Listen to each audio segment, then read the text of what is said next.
televisi Indonesia kini tengah menghadapi masa kelam. Sejumlah acaranya mulai ditinggalkan masyarakat. Banyaknya pilihan tontonan di media digital merupakan salah satu penyebabnya. Aku ada sedikit pertanyaan tentang TV nasional. Kira-kira kamu masih nonton TV apa enggak? Buat sekarang sih aku udah kurang nonton TV ya, karena sekarang kan TV makin gak beragam. Kamu kira-kira sekarang nontonnya apa? Aku lebih dimajuin ke Netflix, HBO, dan TV-TV kayak YouTube, mungkin yang ada fiturnya di Smart TV. Enggak sih kak, saya lebih nonton Netflix sih. Karena kan kalau Netflix kan banyak filmnya gitu ya, beragam. Alasannya kira-kira apa ya? Kalau misalkan televisi juga kan kadang saya kalau pulang ke rumah tuh jarang duduk di sofa kan, terus langsung tidur. Jadi tuh kadang sambil mau tidur tuh sambil nonton kayak gitu, sambil nonton Netflix kayak gitu. Kalau untuk saat ini aku sudah tidak nonton televisi lagi sih ya. Kakak nonton apa kira-kira?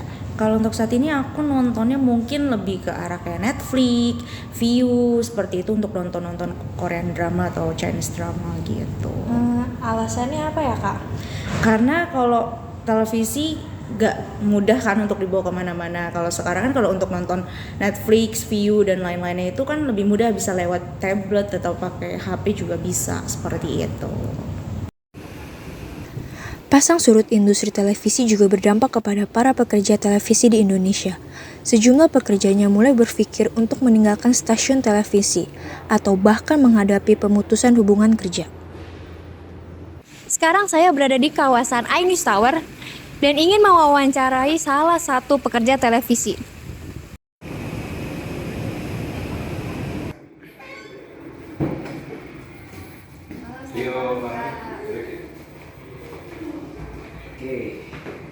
Pemirsa, saat ini saya sedang bersama Kak Kevin Pakan selaku pekerja televisi. Dan sekarang kita akan memulai bincang-bincang mengenai permasalahan di dunia pertelevisian.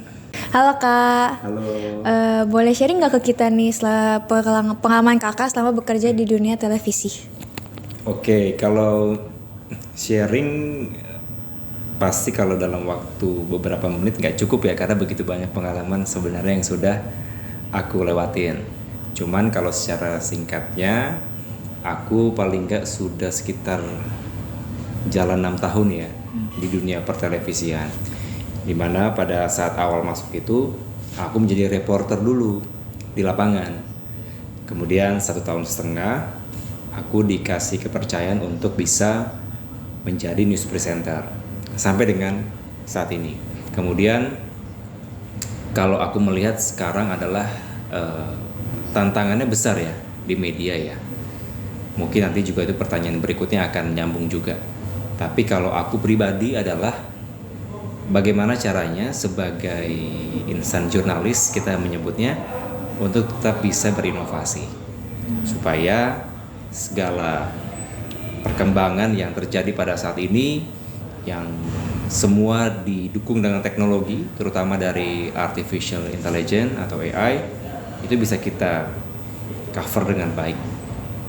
Meskipun banyak juga threat-nya atau ancamannya, tapi kita harus tetap harus bisa survive, karena mau nggak mau kita yang sudah memilih di dunia jurnalis pada saat ini. Kira-kira seperti itu ya, singkat ya. Pertanyaan selanjutnya, apa pendapat kakak tentang dunia pertelevisian sekarang yang beberapa diantaranya tuh melakukan PHK besar-besaran?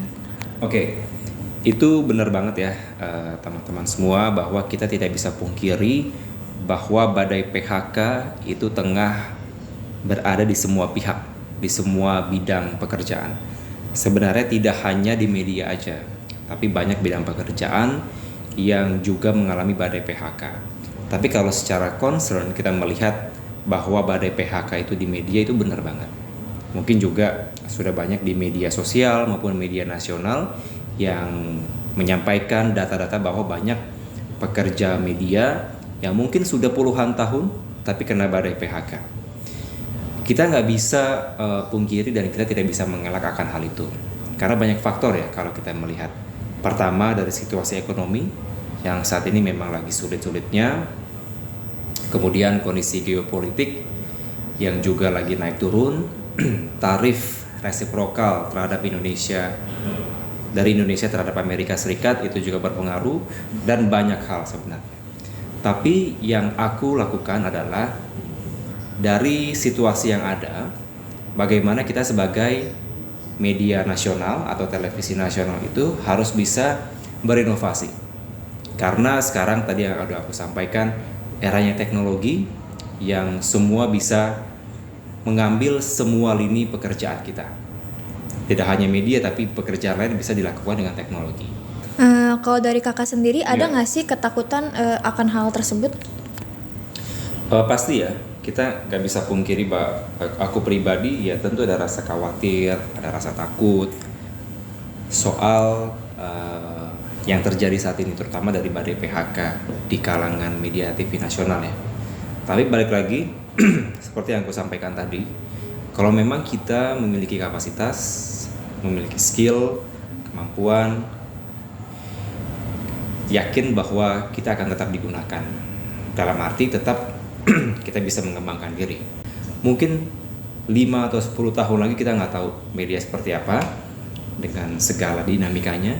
Paling nggak kita udah punya bekal, kita udah punya kemampuan, kita di mana aja kita bisa berkembang gitu, nggak hanya di media. Yang terakhir nih kak, ada nggak sih pesan buat orang-orang yang mau terjun ke dunia televisi?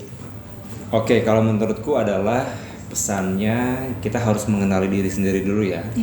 Kita harus paham kita sukanya apa, kita passionnya di mana, baru kita bisa menentukan.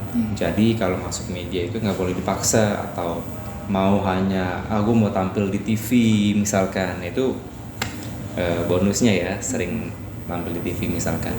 Tapi yang pasti kita harus tahu dulu awalnya, dasarnya kita suka apa enggak gitu. Jadi pesanku harus lihat dulu apakah suka atau enggak dengan media atau menjadi wartawan.